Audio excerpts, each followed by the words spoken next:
This is really funny. The U.S. envoy has accused France of anti-Semitism and allowing it to grow, which is just the fact of people being against the Israeli government and their genocide and protesting against it, and the French government also being against the Israeli government and their genocide and speaking against it. That is what they consider to be the rise of anti-Semitism.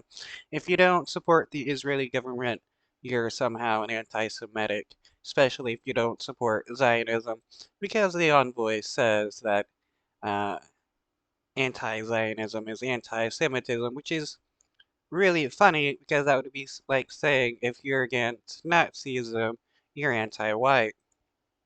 But first, tensions between France and the US are rising as Paris summons the US ambassador to France. This after he wrote a letter to Emmanuel Macron accusing the French leader of failing to do enough to fight anti Semitism. The French Foreign Ministry says the letter, which was published by the Wall Street Journal, violates international law and notably the obligation not to interfere with the internal affairs of another country. For more Well, we have to remember that the United States does not care about interfering with the affairs of other nations because they do it all the time. That is the main reason why the United States goes to war with another nation. on this, I'm joined by Katavan Gorgestani, our International Affairs Editor. Katavan, what exactly is Charles Kushner accusing France of, and how is the French government responding? Well, in that long letter that Charles Kushner sent to French President Emmanuel Macron, he talks about the dramatic rise of anti-Semitism in France and the lack of sufficient action, according to his word, by the French government to tackle that rise in anti-Semitism. But he also talks about French foreign policy. He talks about Okay, let's see. Here's a part. I write out of deep concern over the dramatic rise of anti-Semitism in France and the lack of sufficient action by your government to confront it. Public statements haranguing Israel and gestures towards recognition of a Palestinian state, emboldening extremists, fuel violence, and endanger Jewish life in France. In today's world, anti-Zionism is anti-Semitism, plain and simple.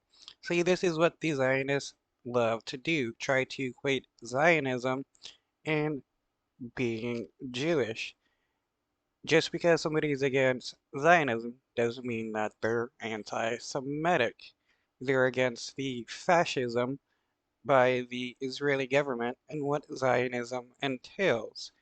To be a Zionist is to be a fascist. We've seen that with the Israeli government and how they've been treating Palestinians for the past 80 years. the public statements haranguing Israel and the gestures toward recognition of a Palestinian state as moves that are emboldening extremism. He also indicates at the end there, anti-Zionism is anti-Semitism, plain and simple. He also claimed that in France, not a day passes without Jews being assaulted on the streets, synagogues and schools defaced, or Jewish-owned businesses vandalized. So really painting a very bleak picture of what it means to be a Jew in France today. I find it funny how the U.S. Ambassador is trying to talk about anti-Semitism in France when the United States does nothing about actual anti-Semites in the United States, and I'm talking about the Nazis that have the freedom to march around and advocate for the genocide of Jewish people and others, and nothing ever happens to them. Why don't why don't these nations in support of the Israeli government actually do something about the actual anti-Semites? Because they actually don't care about what Nazis do. They only care about if there are people speaking out against the Israeli government and speaking about the facts of what they're doing. It is pretty rare for an ambassador to so publicly and so directly criticize the host country where they're positioned, posted, and the leader of that country, especially when it is an ally. And so the response of the French was equally strong worded, with the foreign ministry announcing that summon, but also dismissing the allegations, responding to those allegations. They admitted that there had been a rise in anti-Semitic acts in France, but they said that they've taken measures to combat that anti-Semitic rise, saying that they had reinforced. Uh, she needs to term it as to what it actually is. It's not anti-Semitism, it's anti-Zionism. Those two are not the same thing. You can be anti-Zionist and still support Jewish people. There are lots of Jewish anti-Zionists. There are lots of Israelis that are also anti-Zionist. These people aren't anti-Semitic. They're against Zionism and what the Israeli government is doing. That is totally different than being racist. Again, that's like saying being against the Nazi German government meant you were against white people. That is, or a racist against white people. You cannot be racist against a government and their policies.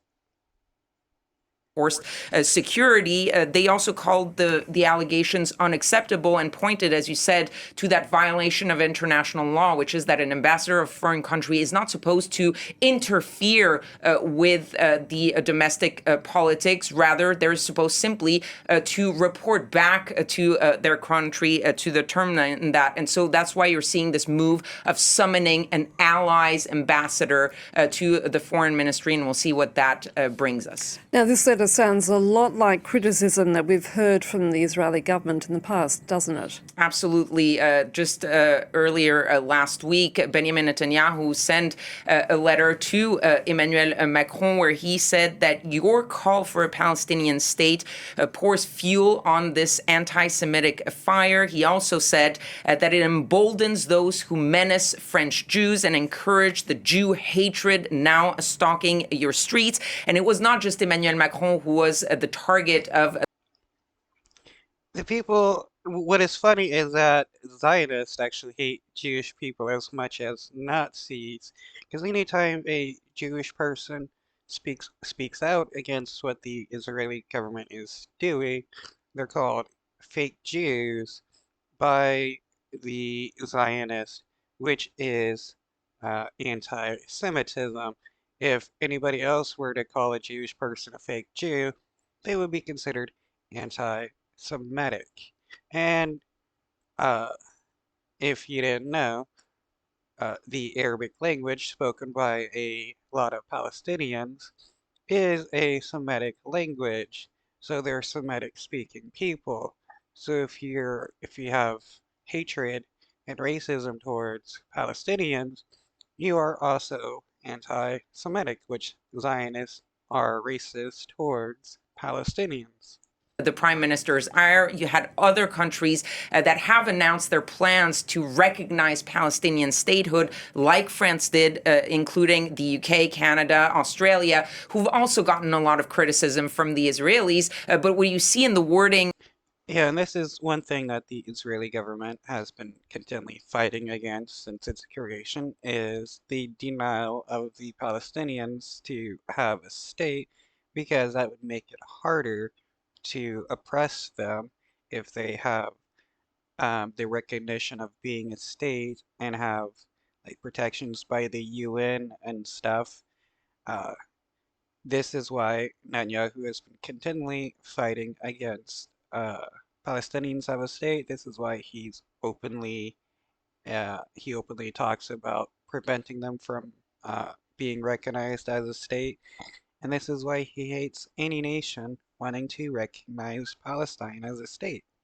of Charles Kushner's letter is basically the same elements that we've heard from the Israeli prime minister. But it's one thing for the prime minister of Israel to send a letter to a counterpart, to a head of state, Emmanuel Macron, to talk about something that directly involves his country. It's a whole other thing to have a third country's ambassador send a direct letter to a president. And it shows just how much on this topic, on the topic of Palestinian statehood, on the topic of the war in Gaza, how closely aligned the U.S. still is